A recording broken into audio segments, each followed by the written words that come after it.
Shalom, shalom, bien-aimé de Jésus-Christ de Nazareth. Que son nom soit béni, que toute la gloire lui soit rendue. Lui qui est le maître des maîtres, lui qui est le Seigneur des seigneurs. Il est le ressuscité. Que son nom soit béni. En ce soir, je voudrais te saluer, bien-aimé, et partager cette exhortation avec toi. C'est vrai que ça fait 2 à 3 mois que je n'ai pas mis de vidéo en ligne. C'est indépendamment de ma volonté. C'est pas facile avec les enfants en vacances, avec tout ce qu'il y a à faire, mais on a toujours le temps pour le Seigneur.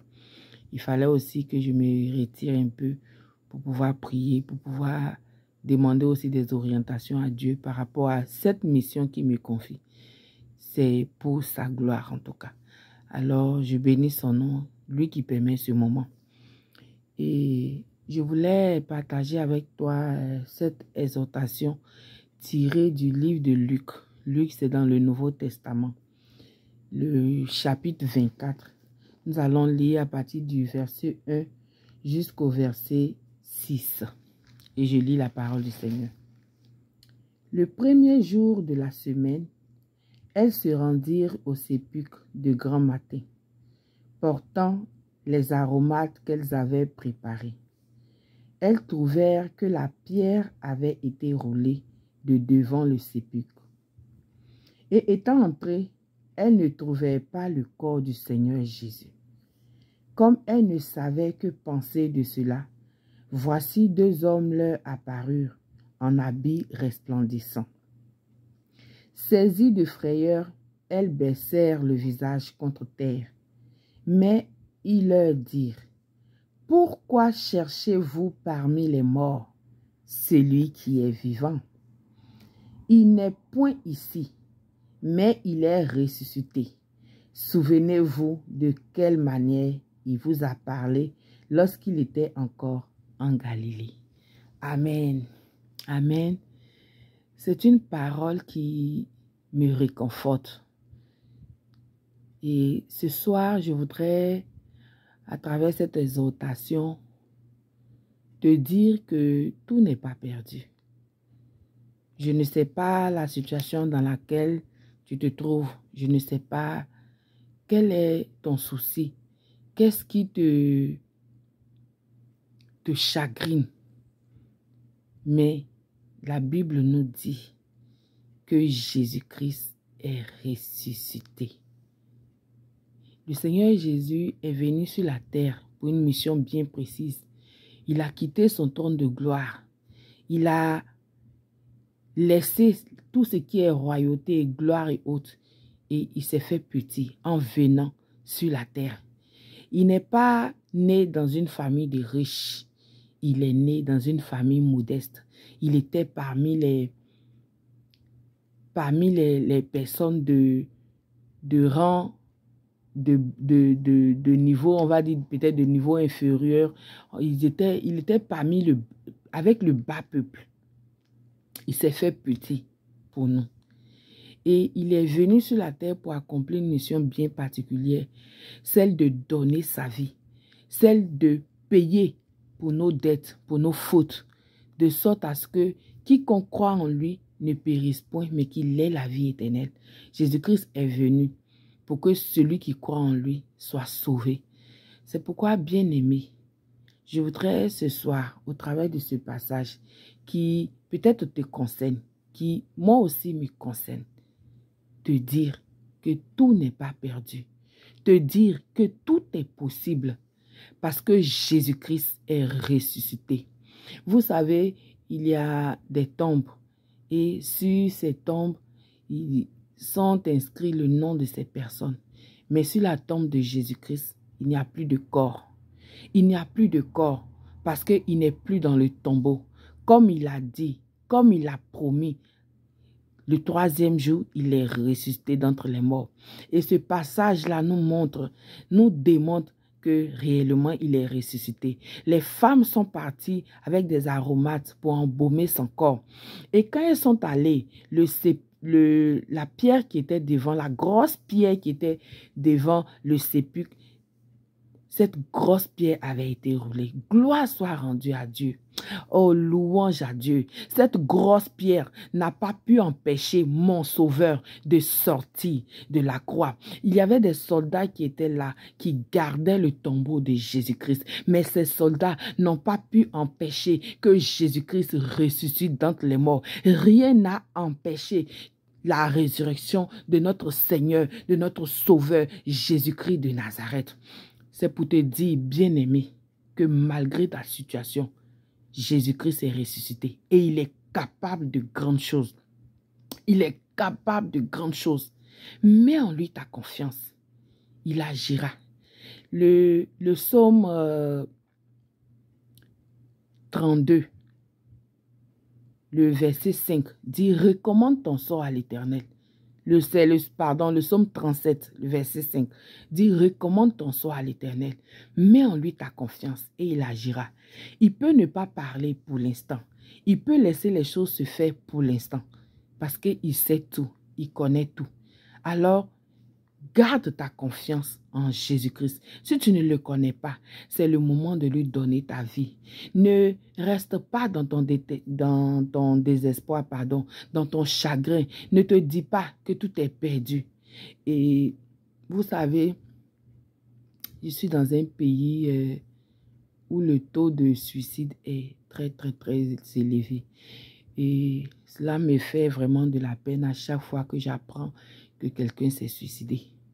C'est vrai qu'on peut passer par des moments sombres, on peut passer par des difficultés, on peut penser que vraiment il n'y a plus de solution et que tout est tellement difficile qu'on n'a plus envie de vivre. Mais bien aimé, la vie que tu as, c'est Dieu qui te la donne. C'est Dieu qui t'a envoyé sur la terre. C'est lui seul qui a le pouvoir de décider de quand tu es venu dans ce monde et de quand tu dois partir. Ta vie ne t'appartient pas. Alors tu n'as pas le droit de t'ôter la vie. Peu importe la situation dans laquelle tu te trouves. Ne pense pas à des choses mauvaises, à des idées mauvaises. C'est le diable qui fait ça. C'est le diable qui fait ça. Il t'emmène à voir la difficulté. Il t'emmène à voir la gravité, l'ampleur de la situation dans laquelle tu te trouves. Mais même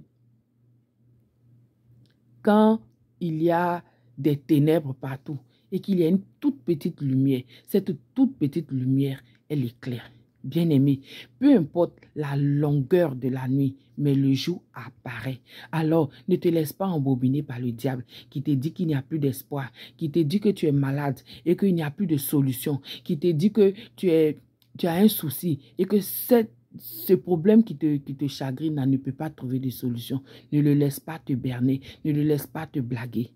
Mais mets ta confiance au Seigneur Jésus-Christ. Si Jésus était resté dans le tombeau, alors la foi que nous avons en lui est vaine.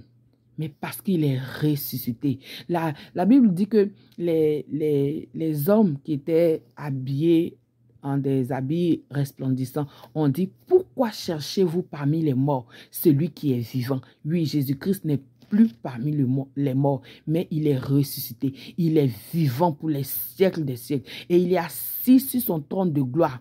Et il mérite la gloire. Bien-aimé, ce Jésus-là, il n'a pas changé. Il n'a pas changé.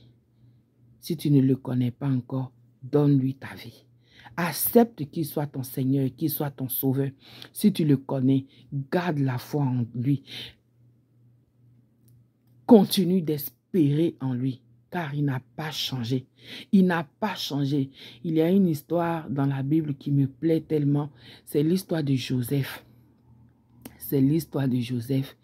Joseph, Dieu lui a montré, quand il était encore jeune, Dieu lui a montré qu'il allait, au travers des songes, Dieu lui a montré qu'il allait, en tout cas qu'il allait réussir, qu'il allait, la Bible dit que il y avait comme des gerbes, et puis lui, sa gerbe était plus haute que les autres, et les autres on va dire, se prosternaient, se couchaient devant lui.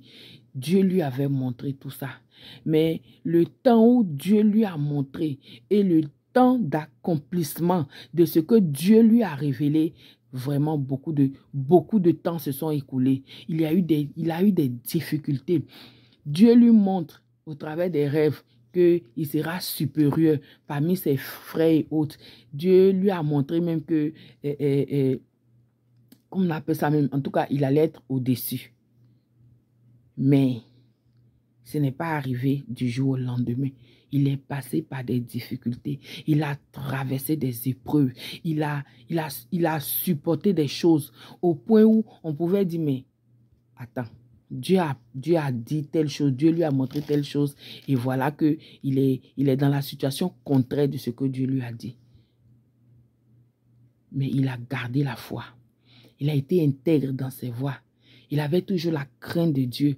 Il marchait selon la volonté de Dieu. Même dans les difficultés, il avait gardé la foi. Et le Seigneur qui tient ses promesses, qui est capable d'accomplir ce qu'il a promis, le Seigneur a réalisé ce qu'il avait promis. Et Joseph était vraiment élevé. La Bible dit qu'il était le premier ministre dans un pays où il était étranger. D'esclave, il est devenu le premier ministre. C'est-à-dire qu'après le roi, c'était lui Joseph. C'était lui Joseph. Donc, bien aimé, tu es peut-être en train de traverser une épreuve. Ce n'est pas facile. Mais garde la foi. Que tes yeux soient rivés sur l'Éternel. Que tes yeux soient rivés sur Jésus-Christ. Moi qui suis en train de te parler, tu ne sais pas la situation que je traverse. Tu ne sais pas ce qui, moi aussi, peut-être me chagrine. Mais je garde les yeux. Je garde la foi en ce Dieu-là qui ne déçoit pas. Je garde la foi en Jésus-Christ parce qu'il n'est pas dans le tombeau. Il est ressuscité. Alors, puisqu'il est ressuscité, la victoire qu'il allait acquise à la croix de Golgotha, cette victoire est pour quiconque croit en lui. La Bible dit que le Saint-Esprit prendra de ce qui est à Jésus et il nous le donnera. Bien-aimé, le Seigneur est merveilleux. Le Seigneur est merveilleux. Parce que ce verset-là, j'ai prié avec, je devais aller passer un examen très, très important. Et c'était ça ma prière. J'ai lu cette parole-là. Et le Seigneur a mis ça dans mon cœur. J'ai dit, quand je priais, je disais, Seigneur, voilà ce que tu as dit. Le Saint-Esprit prendra de ce qui est à toi, il nous le donnera. Toi, tu es un Dieu victorieux. Tu as eu la victoire sur la mort. Tu as eu la victoire à la croix de Golgotha. Tu as eu la victoire sur les puissances des ténèbres. La Bible dit que tu as livré publiquement en spectacle les principautés, les dominations. Et tu as triomphé de ces autorités, de ces dominations et autres. Donc, cette victoire que tu as eue, cette victoire, le Saint-Esprit nous la donne. Et avec ça, je priais, Et le Seigneur vraiment m'a exaucé, il m'a entendu. Bien-aimé, je viens te parler parce que je passe par des situations, Dieu me fait traverser des choses et il me fait voir sa main puissante, il me fait voir sa présence, il me fait voir qu'il n'est pas un Dieu imaginaire, il est un Dieu réel. Alors c'est pourquoi je t'exhorte, bien-aimé, à donner ta vie au Seigneur si tu ne l'as pas encore fait. Et je t'exhorte aussi à garder la foi, à te dire que Jésus-Christ a le dernier mot. Tant qu'il n'a pas encore parlé, bien-aimé, garde la foi. Tu seras étonné de ce qu'il peut, de ce qu'il est capable de faire. Il y a le peuple d'Israël dans la Bible. Ça, c'est dans l'Ancien Testament, dans le livre de l'histoire de Joseph, c'est dans la Genèse. Et cette histoire aussi du peuple d'Israël. Qui était opprimé. Ils étaient opprimés en Égypte. Ils étaient dans des difficultés. Ils étaient maltraités. Pendant près de 400 ans, ils étaient maltraités. Ils ont crié à l'Éternel. Et l'Éternel les a délivrés. L'Éternel les a libérés de ce peuple-là qui les opprimait. Bien-aimés, garde la foi en Dieu. Et je voudrais aussi vous exhorter à vous abonner aussi à cette chaîne-là pouvoir recevoir les notifications lorsque je mettrai en ligne une vidéo. Et vous pouvez aussi partager, ça peut aussi faire du bien aussi à quelqu'un aussi.